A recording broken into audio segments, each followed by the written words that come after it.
You're creating consciousness in robotics and within AI. How quickly do you presume we'll have robots who are empathetic and emotional, and what does that look like in our day-to-day? It is possible that tomorrow we may have a humanoid robot in our homes. Oh, wow. It is a sort of personal assistant for us, not only for the healthy people, but for the people with some kind of a health problem. How do you engineer an emotion like sadness? Is there a certain button? There is some kind of vibration. This kind of vibration are translated in the vibration of electric signals. Hearing the noises, receiving the sounds, receiving the light, and whatever. How will you know if a robot is feeling an emotion? This is a big problem. This is a real big problem. How do you know if you are conscious, for example? So because I know that I am conscious, but I cannot say that you are conscious or not, or the other people are conscious or not. What's up, you guys? My guest today is the individual who's actually designing consciousness in robots and in AI. If you imagine a future where we have robots like in our house and at our work, not only are they helping us to do tasks, but the goal is to potentially develop emotions, inner speech, inner conversation, so that they do have a level of consciousness similar to what we have. My guest today, Professor Antonio Chella, is a professor of robotics. He's also the editor-in-chief of the International Journal of Machine Consciousness, and he is on the leading edge for what our futures as it pertains to robotics and AI may look like. Let's get into it. Is it real consciousness that you're developing, or is it a synthetic, not really consciousness that you're making? It's just a copy in a sense. If consciousness is a part of nature, is a part of physical nature, essentially it can be studied and potentially recreated in some kind of artifact. I don't think that maybe the today robot with the today computer can be conscious, but maybe one day there could be some sort of nothing that we know today that prevents us to build a conscious robot. Well, in a way, you're creating, from what I understand of your work, your engineering team is effectively teaching robots how to have inner talk with themselves about an experience that they're witnessing. And then that inner talk, it sounds like it's basically discerning what's going on in a way to understand how to then emotionally respond to an event in it doesn't feel robotic. So it's sort of like this illusion in a sense of consciousness. But I say an illusion because it's still coded in and manufactured by people on the engineering team and coding. Is that more or less right of what you're developing for inner talk in AI? Yes, more or less. We think that inner speech is a kind, inner talk, inner speech is tightly related to consciousness, essentially to self-consciousness, because we talk to ourselves in many parts of the day, and there are people that talk to themselves every time. There are people that talk to themselves only in some parts of the day, and it's a way for us to study consciousness in a measurable way. So we have a tight interaction with psychologists, with some psychologists that deeply studied this phenomenon, this process in humans, and then we implemented together with those psychologists a computational model that we put inside of our robots. So we have a robot that captures some aspects of this inner feeling. And this is interesting in one side because we better understand what the robot is doing. It's more easy for us to interact with a robot. Essentially, we have in mind some kind of collaborative process when people and robots collaborate together to build something or to prepare something. In particular, we study how to set up a table for dinner, for example. So I get the spoon, you get the fork, you get the plates, and so on. And then it's more easy for us to understand what the robot is going to do if we are able to hear his inner line of thought and of thinking. And on the other side, we also give some kind of emotion, very simple emotion. You mentioned the emotional aspect to the robot, very simple model of emotion, in order to because the inner speech has a tight role, has a strong role in emotions. For example, when I'm angry, I talk to myself to say, please stay calm or whatever. So it is a regulatory effect, and we might study as also the influence aspect. So, in the sense that a robot with inner speech is able to influence, is a beneficial influence to people, for example. So, the inner speech, if a robot discover that the person is collaborating is really angry, is really upset, he may trim his inner speech in order to calm down the person and so on. So it may have also beneficial aspects. So having a more like a robot with inner speech creates a more emotionally attuned robot, let's say, who is able to, as you said, influence people, maybe more positively because they lead with a little bit more. Let's just use an example, like let's say empathy, or like softness in a moment that would be useful for that person. So with robotics, it's that it's creating the ability for them to be thinking to themselves what the next best step is to do based off of what the human's emotions are, and then having a more human-like thought process to respond in an emotional way rather than just a robotic way, right? Okay. What do you envision for like the future of humanity when it comes to robotics and AI? This is a huge topic, of course. I mean, I know you're more aware than that than anybody else, but I think the average person right now is concerned because jobs are being cut.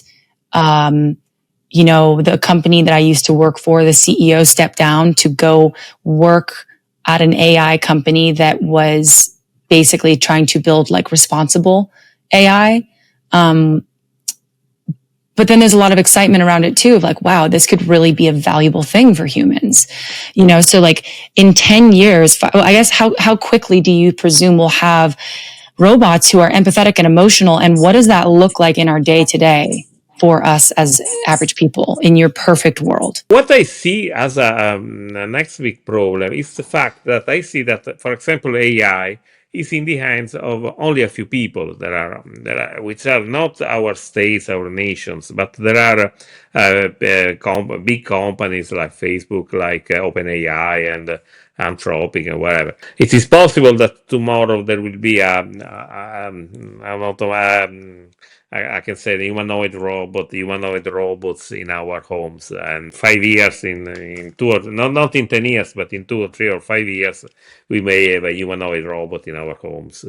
So we have to, as a community, we have to consider, we have to reflect, we have to move in a wise way. Let's say we need some sort of wisdom in order to control to have this sort of control of AI. And essentially, I don't like the fact that, as I said before, only a few people control the whole AI. So you think that more businesses should be developed that have control over their own AI, or individuals? It's like open source, how open AI used to be. Do you think it should be open source? There should be like some sort of open source. But OpenAI originally was a no profit startup today. I don't see any kind of no profit. Maybe there should be, yes, a lot of startups, a lot of people that works, and there should be, of course, some government control. But I understand this is a big issue. There is a huge discussion if large language model like Gemini or Google or ChatGPT are conscious, or they have some sort, they could have potentially could some sort of conscious. In my opinion, today it's very difficult that these large language model, these chatbots are conscious because they don't have a body.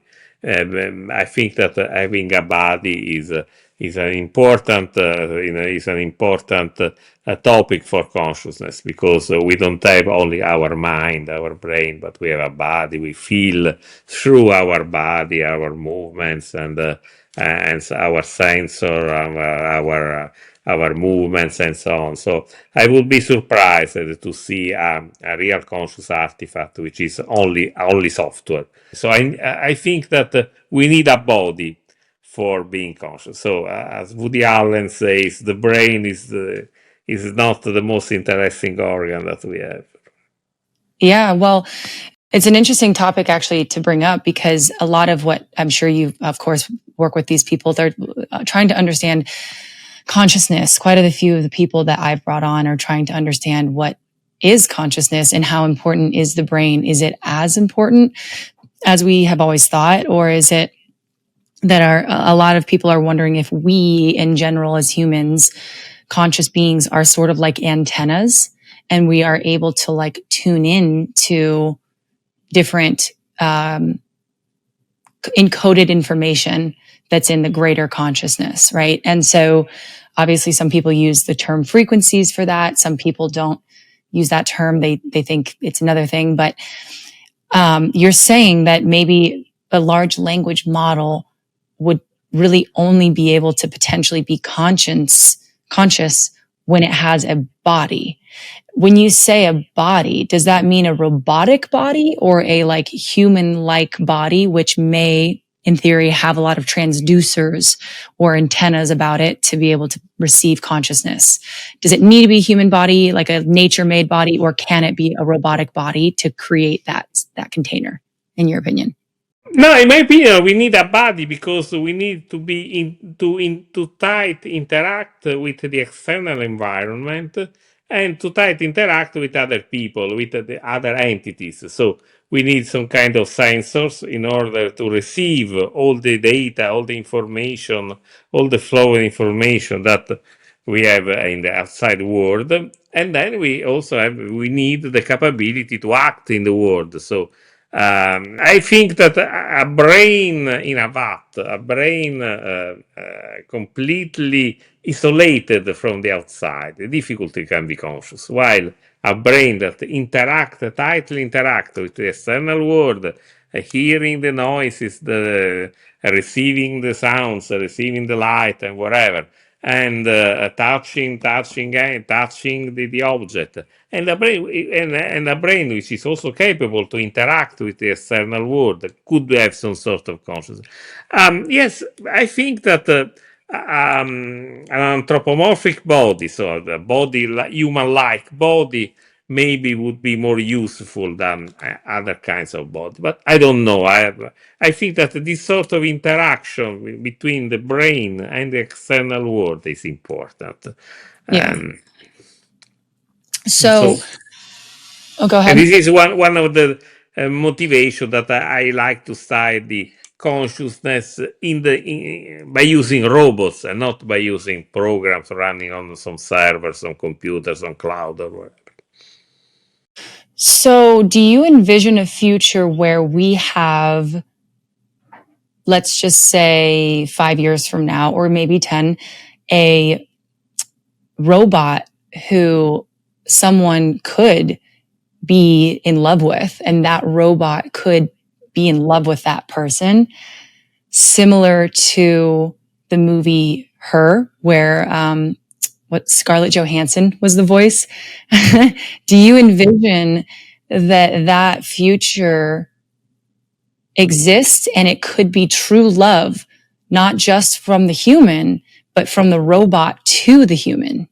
It could be a possibility, in my opinion. It's the same question if a robot could feel some kind of pain, for example. So, and this could be a problem because if we are able to build a conscious robot, maybe we are building a robot with feel pain. So, and then we should think also from the legal point of view, from the right point of view. This robot should have some kind of rights, and there are people in that are starting to consider this kind of problem. So a robot which is able to suffer should have some kind of rights, should be preserved and whatever.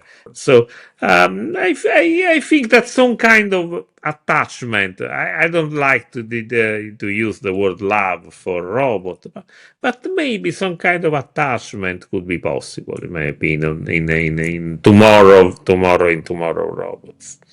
That's so interesting because it's like, yeah, if we're developing a version of emotions within a robot, within an AI, then we're creating like the almost call to action to have to give that entity its own rights so that those emotions aren't abused.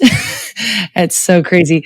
How do you picture the world to be in like the most fantastical perspective, in the best, most positive light you can see, like the day to day, for example, going downstairs in my apartment building right now, I meet a concierge. He's there and he says hi to me. He gives me my mail if I need it, whatever. I can go to my car and get in the car and I drive to my job, right? And then I get to my job. I take the elevator upstairs and I do my job for 8 hours. I come home. I cook food. I go to bed. It's a pretty typical day for like the average person. In your version of how you're seeing creating potential versions of consciousness within robots, how does that day change? It could change because in some sense, we are a kind of companion. I see that some kind of the couple of people, a couple of person and robots. So a kind of entity that could be close to us. It may understand us. It might help us. We have a mobile phone, for example. The mobile phone is a sort of personal assistant for us. Consider a robot like a mobile phone that we can discuss. We can have some kind of help and whatever. So it could help us, and maybe not only for the healthy people, but for the people with some kind of health problem, and people that are not able to move and whatever, and or also people in rest houses, old peoples.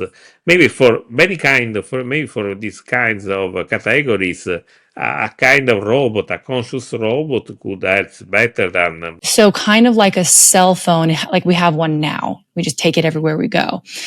But the cell phone is like a physical brick looking thing. That's the robot body, let's say.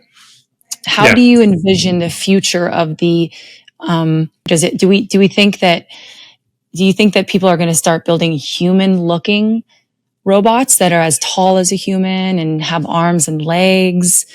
I've seen in China, they have these like robots that clean, which I'm sure you know what I'm talking about. They like clean the main area and they kind of look happy and cute. There's the actually where I am, they have little robots that deliver things, but they're like kind of small, sort of rounded looking types of things. So there's all these variety. What do you think the general population will land on in the same way that we picked the cell phone shape? If a robot is different, is a cartoon robot, is a robot cartoon, which is not similar to us, but in some sense it may remind us like a cartoon, Now, people like this kind of robot, is pleasant with big eyes and whatever. And as soon as the robots start being quite similar to the robot starts to be quite similar to a human, then we are scared. So we have some sort of repulsion because it seems that this entity could be similar, but it's not the same of us. So there is some kind of scare. Instead, a robot which is completely similar to us is accepted like a kind of like a kind of human. We have a tight in my laboratory. We have a tight collaboration with a Japanese scientist, which is Hiroshi Ishiguro. He builds the Geminoid. Geminoids are robots which are twins to humans. So they are very similar to us. They are very similar to us, and this is. And he brought even also some kind of Geminoid here in Palermo. We have some collaboration with Ishiguro. And but I can say that a robot too much similar to us is scary even for me. So I remember the first time that I saw his robot. I have some sort of discomfort. I was not that it was a sort of discomfort. But no, I prefer a cartoon robot or whatever. The robot to me more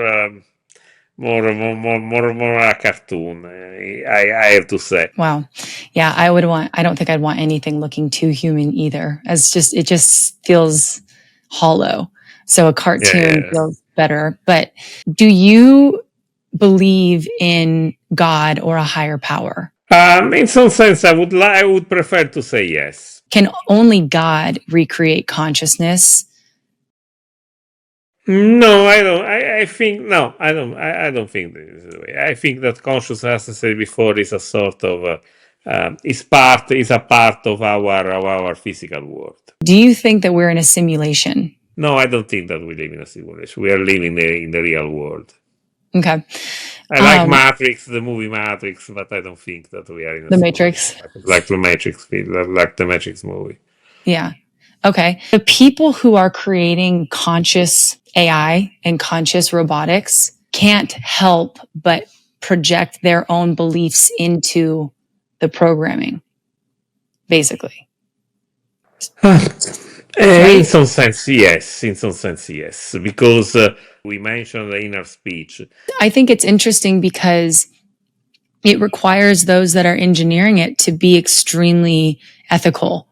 But then also that puts into question subjectivity, right? Because your belief systems are just as valid as mine, even if they're different.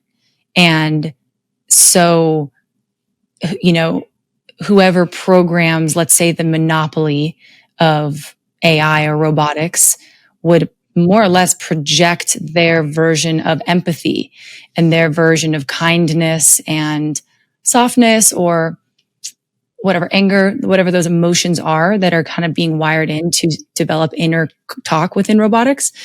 That is coming from another person into a robot, right? So how do you select the right people to do that? That's got to be a lot of responsibility to make that Yes, selection. yes, I may understand, but I think that there should be even a political problem. So, in the sense that there should be not single people, not single, not people in our industry, but should be us. Should be us in a sense. Should be our us. We the people of the our with the people of the world, let's say, is a say, but it should not be lived in. This problem should be considered by the government, us as government, but it should be more democratization in AI and in solving this problem. Yeah, that kind of goes back to what you were saying before about it Yeah, should be like less of a monopoly and more access yeah, for the average person. yeah, And definitely. oh, okay. But I imagine because creating a conscious version of a robot, more or less, then because there's so much variety in the world, that creates variety in the robotics consciousness too. Yeah. Yeah, that could be possible. I may understand that there could be a different kind of consciousness. It should be not quite the same of us. But it should be some yes, there could be very different kind of consciousness in robot than like us human. Right. In your research, I know you mentioned about there's like three levels of creating this sort of inner talk with a robot. Correct me if I'm wrong on that, but it's like the inner loop, the outer loop, and then a third one I'm blanking on at the moment. But outer loop would be like the feedback that a physical robotic body would get, cameras, sensors, things that like an automated car driving on the road has to drive. That's the Yeah. feedback. What you're creating is the internal emotional state that the robotic then has as a response to that, Yeah. right? Yeah. Okay. Yes. So, but if I'm doing something together with a robot, so in a collaborative task, then it is useful to hear the inner talk of the robot because we have a high level of collaboration. I understand that in many tasks we don't need collaboration, but we want to order a robot to do something. For example, a car go to to this destination, and I'm not interested in hearing the inner talk of the car, of course. But in many cases where we are starting to collaborate, my car, for example, in explorative task or whatever, then it might be interesting. So, but we are interested in collaborating in man-machine collaboration, let's say. So, how do you engineer an emotion into something like sadness? Is there a certain like button? Like how does that work? I mean, I'm sure it's very complex, but for the layperson like myself, how would that work? At the moment, we work on the external aspects of emotion. So, for example, when I'm sad, my tone of voice is different, my movements are different. At the moment, it is only an imitation. All the emotional aspects is a kind of imitation of emotion. This is that is useful for us to interact with an entity, with a robot that seems having some sort of emotion. But maybe tomorrow there could be some sort of real emotion for a robot, even simple emotion, for example, whether the robot needs some sort of to be charged, for example. So, or if the robot needs to be charged, or if everything was okay in a mission, whatever. I remember that some years ago we have a robot that proposed guided tours in a museum.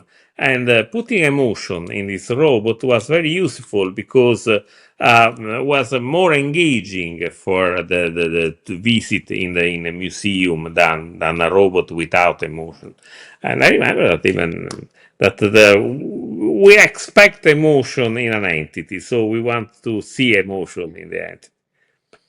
That makes a lot of sense. There are very simple computational model, of course. Right. No, that makes a lot of sense though. So it's a replica of an emotion, more or less the effect of what emotion would bring. Like you said, if somebody's sad, probably speak more slowly and like Yeah, deeper voice and like yeah, quietly, but it's not actually, as of today, feeling the emotion that a yeah. human would feel. So you said maybe there's a time that can happen. How will you know? How will you know if a robot is feeling an emotion? This is Is a big problem. This is a real big yeah, problem because how do you know if you are conscious, for example? So because I know that I am conscious, but I cannot say that you are conscious or not, or the other people are conscious or not. Anyway, there are some. Of course, I remember that there was a book that collected more than 30 ways to test if a robot is conscious or not. There are many possible tests. All these tests are related to the good old Turing test. So discussing with a robot, concerning with a robot, considering the word he used, the word the robot used, and whatever, we may infer or the action or whatever. But essentially, it is an external way to say if a robot is conscious or not. So by investigating from the external behavior, and even investigating whether the software that control the robot have some similarities with what we know about consciousness in humans. We know some neuroscientists have a lot of theories on consciousness in human, and the neuroscientific model of consciousness could be replicated in humans. So if replicated in robots, so if the robot is controlled with some sort of software which has some resemblance with the process happening in humans, and then it performs like a human, then there are signs that there could be a real consciousness or not. Essentially, there are these two characteristics: how the robot is built, if the process that govern the robot are similar to the process that are in our brain, and how the robot the performance of the robot. Yeah, I mean, even today, there's question about if we think plants are sentient. Yeah. Even that we don't know. That's still a question. I actually personally think that plants are conscious. What do you think? That could be. It could be. I may understand. There is a lot of studies of plant consciousness, but I think there is we tend to have more a lot of human-centric way of consciousness. Maybe there are different ways of consciousness. Maybe plants could have some sort of consciousness which is different from us. Right. Why not? Well, and that right there is such an interesting thing to say because we don't know really what consciousness is yet, but maybe our version of consciousness in human experience with our body, with our brain, with our lives is a different version of consciousness that could be what is being created right now within robotics. Both may, and those might be very separate than what plants experience. Doesn't mean any of them are not conscious. It's just that the version of consciousness could be different. We just don't know. Yeah, we don't know. Oh, wow. And maybe there are even in animals there's a lot of studies whether animals are conscious or not. What does it mean for an animal to be conscious or not? Yes, I think that many kind of animals are conscious, not only the mammals, but maybe in other kinds of animals that there are sparks of consciousness. In humans, the way that we receive so much information is through, and the way to describe this as a metaphor from a lot of physicists that I've talked to is through vibrations. So as an example, our ears, we perceive of sound because those little hairs in our ears vibrate, right? So that gives us information that we translate into an emotion. Basically, the neurons in our brain, all that stuff reacts to what we're hearing. So with robots, what are they transcribing? Is it a version of vibrations? Yes, because we have sensors, so we have some kind of microphones that vibrates, or we have cameras, and in some sense there is some kind of vibration. This kind of vibration are translated in the vibration of electric signals, which is there are some resemblance with what happens in our brain, because if we open our brains, we see a lot of electric signals that vibrates and at different frequencies. So even in the robot, if you consider not only the software, but if we consider, for example, the transistors, the electrical layer of the robot, of the brain of the robot, let's say there are electrical vibrations which have some sort of resemblance with the neurons in our brain. So even in the robot there are some sort of vibration, because the Microsoft vibrates the camera, there is some sort of vibration of lights, and then it is translated in electric signals that vibrate. So there are many resemblances from this point of view.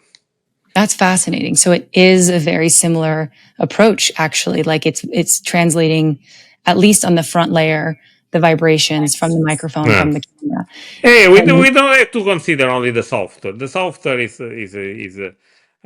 only a very high level where discuss about the behavior of the robot. At the low level, the hardware level, there are physical things, there are electric signals in some sense. Yeah. So it's just like, because humans, I think a lot of what I didn't understand for so long, and then I learned, we're electric humans. We're sending electric signals all the time. Yeah, yeah, of course. So it's actually doing the same thing in robotics. It's in a similar way, because the electric signals in the brain are far more complicated than in a robot, of course. But there are some similarities. So the electromagnetic fields in our brains are very, very complicated, because we have billions, trillions of neurons, of course, so that generate this electromagnetic field.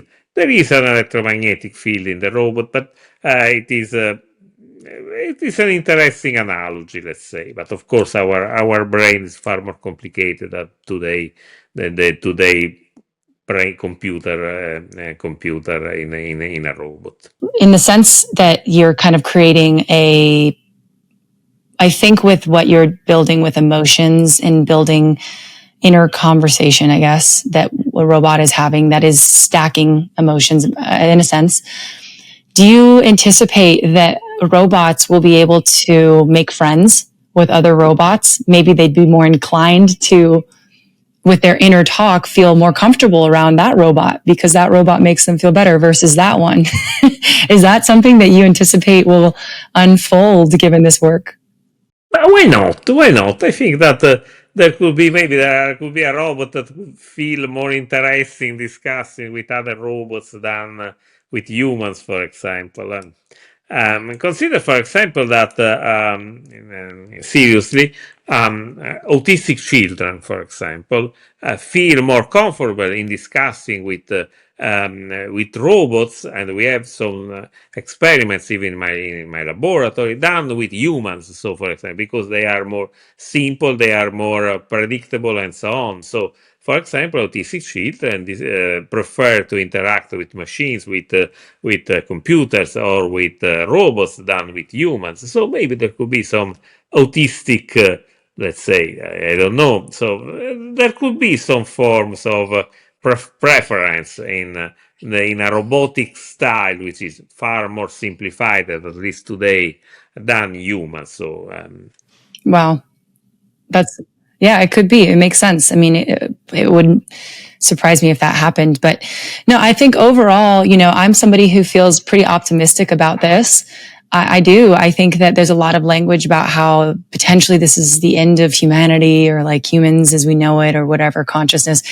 And I actually don't feel that way. I think that what the work is doing is helping us, as you said, to understand humans on a deeper level, our own inner talk, what makes us human, and then quite possibly giving us an opportunity to evolve even further with the help of robotics and AI and understanding consciousness maybe a little bit more with this work. So I wanted to ask you one more question, and I guess I can't, but I wanted to put in a question of like, oh, what's the worst case scenario that could happen? I don't believe in these worst case scenarios that a robot enslave us or rebel against us and so on. I think that is only science fiction. So I think that the worst case scenario is more related to the fact that there are only a few people that owns all the techniques for building AI. I'm more scared by people than the robot that can enslave us or fight against us. That makes sense. Yeah. So worst case scenario is actually other people, not robots. Other people, not the robot. I'm more scared by people than the robots. My dad used to say this thing. He would say, Lauren, he's an attorney and he's been an attorney for 55 years. He'd say, Lauren, hell is other people. That's true. But he'd also say, it's also really heaven. true. That's really true. I really appreciate your work. And I'm really excited to have talked with you. Is there a place that somebody might be able to go to find more of your work and learn a little bit more about what you're doing, what's coming up in the future? At the moment, there are many Italian websites where I discuss about consciousness for people. There are a lot of scientific tools and books and whatever. But from the more popular point of view, I at the moment I only have Italian books at the moment. Let's hope that one day, maybe next year, there will be a translation of my Italian books. I really appreciate you coming on, and thank you for your time. Thank you for your interest.